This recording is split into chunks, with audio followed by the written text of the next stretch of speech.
Hello dear students, once again you all are most welcome in my chemistry teaching point YouTube channel. आप सबों का हमारे chemistry teaching point के YouTube channel में स्वागत है। आज जिस टॉपिक को लेकर मैं आपके बीच आया हूँ बहुत ही इम्पोर्टेंट टॉपिक है और वह है रदरफोर्ड्स एटॉमिक मॉडल, रदरफोर्ड्स का परमाणु सिद्धांत। थोड़ा गौर से देखिएगा और यदि आप साइंस के स्टूडेंट हैं तो वीडियो के लास्ट तक आप बने रहिएगा। क्लियर डियर स्टूडेंट्स, आज का जो मेरा टॉपिक है बहुत ही वेरी इंपॉर्टेंट टॉपिक है और वो है रदरफोर्ड्स एटॉमिक मॉडल, रदरफोर्ड्स का परमाणु सिद्धांत। कि रदरफोर्ड्स ने किस एक्सपेरिमेंट से उसने क्या कंक्लूजन ड्रॉ किया, इसी चीज को आज मैं बताने के लिए आपके बीच आया। क्लियर? तो रदरफोर्ड्स एक्सपेरिमेंट या रदरफोर्ड्स एटॉमिक मॉडल, रदरफोर्ड्स ने किस तरह का मॉडल्स दिया एटम्स के बारे में। तो रदरफोर्ड्स ने एक एक्सपेरिमेंट किया। एक्सपेरिमेंट यह था कि यह धातु की पतली शीट पर, यह जनरली गोल्ड पर किया था, सोने की पतली चादर जिसका थिकनेस बहुत ही कम था।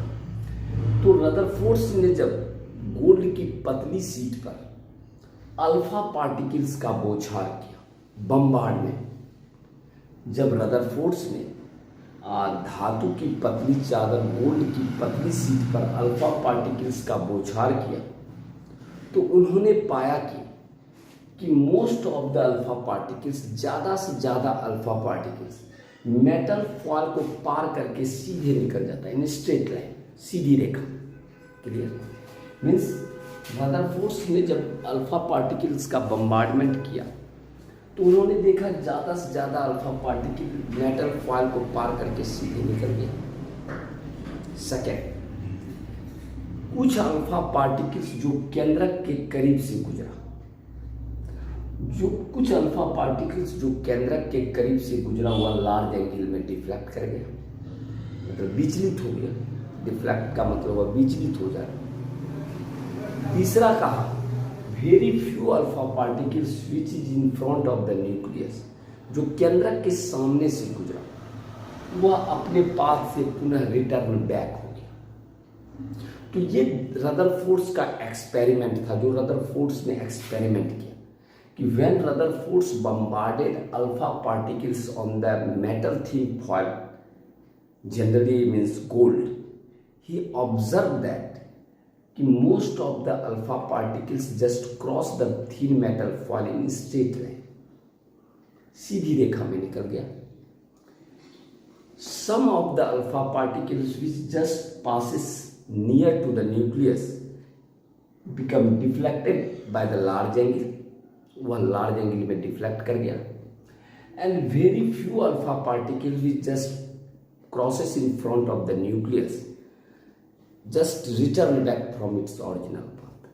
तो जब रदरफोर्ड्स ने एक्सपेरिमेंट किया, जब अल्फा पार्टिकल्स का बम्बार्डमेंट किया तो उन्होंने ऑब्जर्व किया कि most of the alpha particles जब स्ट्रेट लाइन में निकल रहा था, सीधी रेखा में, तो इस आधार पर रदरफोर्ड्स ने कहा कि ज़्यादा से ज़्यादा अल्फा पार्टिकल्स बाहर निकलने का मतलब हुआ, इसका मतलब atom is having empty space, परमाणु में रिक्त जगह होता है, परमाणु में खाली जगह होता है और इसी खाली जगह के कारण ज़्यादा से ज़्यादा अल्फा पार्टिकल स्ट्रेट लाइन से सीधे निकल गया। तो पहला कंक्लूजन जो रदरफोर्ड्स ने ड्रॉ किया एटम्स के बारे में, जो अपना मॉडल दिया, वो दिया कि atom is having empty space, मतलब परमाणु में रिक्त स्थान होता है, क्योंकि ज़्यादा से ज़्यादा अल्फा पार्टिकल्स गुजरने का मतलब ही हुआ कि परमाणु में रिक्त स्थान होता है। क्लियर? दूसरी बात, आप कह रहे हैं कि जब अल्फा पार्टिकल्स केंद्रक के करीब से गुजर रहा है तो वह लार्ज एंगल में डिफ्लेक्ट कर रहा है। इट मीन्स दैट कि आखिर सेंटर पर कुछ ना कुछ चीज है जिसके कारण यह डिफ्लेक्ट कर रहा है। तो सेकंड जो आपका मॉडल दिया रदरफोर्ड्स ने कि whole mass of the atom is just concentrated in the nucleus, यानी परमाणु का सारा द्रव्यमान इस केंद्रक में उपस्थित रहता है। Means whole mass of the atom is just concentrated in the nucleus. तो परमाणु का सारा द्रव्यमान ये केंद्रक में उपस्थित होता है। तो सेकंड ये था आपका मॉडल।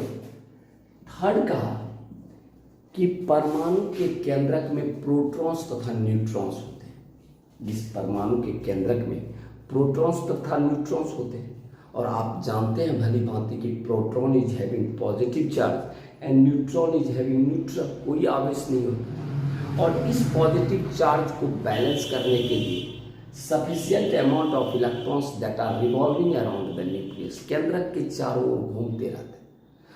तो protons and neutrons present in the nucleus of an atom and electron is revolving around the nucleus, यानी कक्षा के चारों ओर इलेक्ट्रॉन्स घूमते रहते हैं। क्लियर है? चौथा पोस्टुलेट जो दिया, कहा कि जब इलेक्ट्रॉन्स कक्षा के चारों ओर घूम रहा है तो electrons is revolving around the nucleus at very high speed, बहुत तीव्र गति से घूमती। तो कहता है कि जब इलेक्ट्रॉन्स कक्षा के चारों ओर तीव्र गति से घूम रही है तो इस पर लगने वाला जो दो बल है, that is the centripetal force and centrifugal force. Clear है? तो कहने का मतलब centripetal force is balanced by the centrifugal force, क्योंकि कोई भी बॉडी जब सर्कुलर मोशन में घूमती है तो उस पर दो प्रकार के बल लगते हैं, एक सेंट्रीपिटल और सेंट्रीफ्यूगल फोर्स। अगर ये दोनों बल बराबर है तो वो बॉडी सर्कुलर मोशन में घूमने लगती है। तो दीज आर द 4 कंक्लूजन जो रदरफोर्ड ने ड्रॉ किया था। तो कहने का मतलब हुआ कि आज का ये टॉपिक आपको बहुत ज़बरदस्त लगा होगा, और यदि वीडियो आपका पसंद आया है तो कृपया चैनल को सब्सक्राइब करना ना भूलें। Thank you.